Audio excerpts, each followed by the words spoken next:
വർക്കലയായിരുന്നു speaker, Varkala Radhakrishnan. തുടർന്ന് speaker എന്ന നിലക്ക് കർക്കശമായി നിലപാട് സ്വീകരിച്ചു പോയി എന്ന് പറയുന്നത് കേട്ടത് വക്കം പുരുഷോത്തമനായിരുന്നു.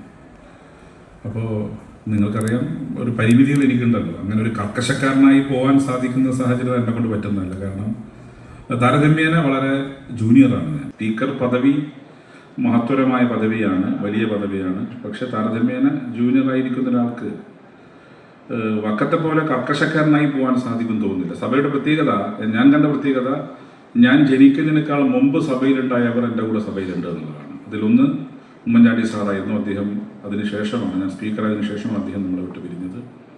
ഇപ്പോൾ 2 പേരുണ്ട്. കേരളത്തിൻ്റെ ബഹുമാനപ്പെട്ട മുഖ്യമന്ത്രി ശ്രീ പിണറായി വിജയനും Joseph sir, P J Joseph sir. ഇവർ 3 പേരും ഞാൻ ജനിക്കുന്നതിനേക്കാൾ മുമ്പ് സഭയിലുള്ളവരാണ്. സഭക്കകത്തുള്ള ഭൂരിഭാഗ പേരും ഏതാണ്ട് എൻ്റെ പ്രായത്തോളം എക്സ്പീരിയൻസ് ഉള്ളവരാണ് സഭയിൽ. അതുകൊണ്ട് പക്ഷേ ആ ചെയറിനെയാണ് റെസ്പെക്ട് ചെയ്യുന്നത്. ഇപ്പോൾ ഏത് മുതിർന്നവരായാലും ചെറിയവരായാലും ശരി, സ്പീക്കർ ഒരു ഡയറക്ഷൻ കൊടുക്കുമ്പോൾ അതിന് ഒബൈ ചെയ്യാൻ അവർ തയ്യാറാവാം.